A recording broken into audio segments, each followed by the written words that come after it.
దోచేద్దాం, దోచింది దాచేద్దాం. ప్రస్తుతం తెలంగాణలో జరుగుతున్నటువంటి స్కీమ్ ఇది. ఈ స్కీమ్కి ముద్దుగా పెట్టుకున్నటువంటి పేరే HILTP. ఇక దీన్ని కలిపి చదువుతారా లేకపోతే విడివిడిగా చదువుకుంటారా పేరుని, అది మీ ఇష్టం. కానీ ఈ స్కామ్ గురించి మనం మాట్లాడితే మాత్రం నిజంగా షాక్ అయిపోవాల్సిందే. ఎందుకంటే ఈ స్కాము దాదాపుగా 5 లక్షల కోట్ల రూపాయల స్కామ్ అంట. 9,300 ఎకరాల భూమిని దొరల చేతుల్లో పెట్టి డబ్బులు దండుకునేటటువంటి కార్యక్రమం అనేది తెలంగాణలో జరుగుతుంది. ఏం మాట్లాడుతున్నారు? 5 లక్షల కోట్ల రూపాయల స్కామ్ అనేది జరిగితే తెలంగాణలో ప్రభుత్వం లేదా, పోలీసులు లేరా, వాళ్ళు ఆపరా అని చెప్పేసి మీరు నన్ను ప్రశ్నించవచ్చు. కాకపోతే దరిద్రం ఏంటంటే ఈ స్కామ్ చేస్తున్నదే ప్రభుత్వ పెద్దలంట. అందులోనూ అతి ముఖ్యంగా ముఖ్యమంత్రి రేవంత్ రెడ్డి గారి కనుసన్నల్లోనే ఈ స్కామ్ జరుగుతున్నది అని చెప్పేసి డైరెక్ట్గా ఈరోజు కేటీఆర్ గారు ప్రజల ముందుకొచ్చి మాట్లాడడం జరిగింది. 5 లక్షల కోట్ల డబ్బా, ఆ 5 లక్షల కోట్లలో ఎన్ని సున్నాలు ఉంటాయో అని నన్ను అడిగితే నేను చెప్పలేను. అదేదో సినిమాలో ఉంటుంది డైలాగు, ఎన్ని సున్నాలు ఉంటాయి 1,00,000 కోట్లలో అని.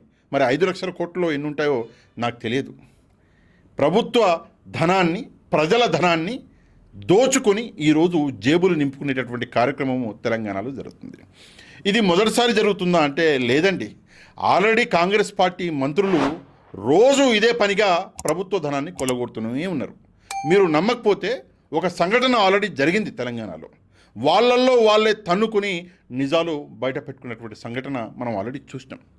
ఇంతలా నిజాలు బయటపడ్డాక కూడా మనము కొంచెం కూడా సిగ్గు లేకుండా మళ్ళీ కాంగ్రెస్ పార్టీకి ఓట్లు వేసినాం. అంటే ప్రజలు కూడా ఈ స్కామ్లని వ్యామ్లని పట్టించుకునేటటువంటి కార్యక్రమం అనేది చేయట్లే. వాళ్ళకి ఏం కావాలి? చిల్లర మాటలు మాట్లాడే వాళ్ళు కావాలి. వాళ్ళే ప్రజలకి హీరోలు, వాళ్ళకే ప్రజలు ఓట్లు వేస్తారు. ఎంత ఘోరము అంటే విద్యా వ్యవస్థ, వైద్య వ్యవస్థ, అసలు దాదాపుగా రాష్ట్రంలో ఉన్న అన్ని వ్యవస్థలు ఈరోజు కుదేలైపోయినా కూడా ప్రజలలో మాత్రం ఎలాంటి మార్పు అనేది రావట్లా. రోజు ఏదో ఒక స్కామ్. ఇసుక ఇసుక ఇసుక అన్నారు. ఈరోజు ఆ ఇసుక ఇసుక అని చెప్పేసి అరిచినటువంటి ఆ మంత్రి గారి ఎవరైతే కాన్స్టిట్యున్సీలు ఉన్నాయో అక్కడనే ఇసుక దందా జరుగుతుంది.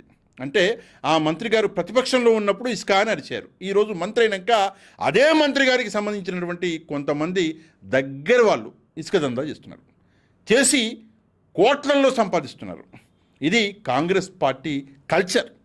మనం చూసినాము మన దేశంలో అతి పెద్ద పెద్ద స్కాములు, అది కోల్గేట్ స్కామ్ దగ్గర నుంచి 2G స్కామ్ వరకు అన్ని దరిద్రాలు కాంగ్రెస్ పార్టీలోనే జరిగినాయి, కాంగ్రెస్ పార్టీ హయాంలోనే జరిగినాయి.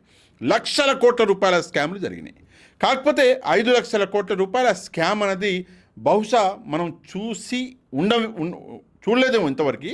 మొదటిసారి ఆ అదృష్టం కూడా తెలంగాణకే దక్కింది. 5 లక్షల కోట్లు మామూలు విషయమా? ఈరోజు ప్రజలు తిండి లేక అలవటిస్తుంటే విద్యార్థులు హాస్టళ్లలో భోజనాలలో పురుగులు పడి విద్యార్థులు హాస్పిటల్లో అడ్మిట్ అవుతుంటే హాస్టల్ విద్యార్థులు చూసే దిక్కు దివానం లేదు. నిరుద్యోగులకి ఉద్యోగాలు లేవు, మహిళలకి రక్షణ లేదు. ఈ ప్రభుత్వానికి కావాల్సింది రెండు. ఒకటి దోచుకోవడం, రెండోది టీవీలలో న్యూస్ పేపర్లలోకి ఎక్కడం. అంతే. ఈ రెండూ తప్పిస్తే ఈ ప్రభుత్వం చేసేది ఇంకేమైనా ఉందా అంటే ఏమీ లేదు. మెల్లగా పైన దువ్వుతున్నారు, కింద లాగేస్తున్నారు. ఈ విషయం ప్రజలందరికీ తెలుసు, ప్రజలందరికీ ఒక క్లారిటీ ఉంది. అయినా కూడా ఈ నాయకులు మాట్లాడే మాటలకి ఫ్లాట్ అయిపోవడము, మళ్ళీ ఓట్లు వేయడం. మొన్న జూబ్లీ హిల్స్లో చూసినాం. ఇంతలా 2 మంత్రులు తన్నుకొని వాళ్ళ వ్యాపారాలని వాళ్ళే బయట పెట్టుకుంటే అది చూశాక కూడా మనం మారకుండా మళ్ళీ వెళ్ళి అదే కాంగ్రెస్ పార్టీకి జూబ్లీ హిల్స్లో ఓట్లు వేసినామంటే ఇక మనకంటే పెద్ద మేధావులు వేరే ఎవరుంటారు? దయచేసి ఒకసారి ఆలోచించుకోవాలి.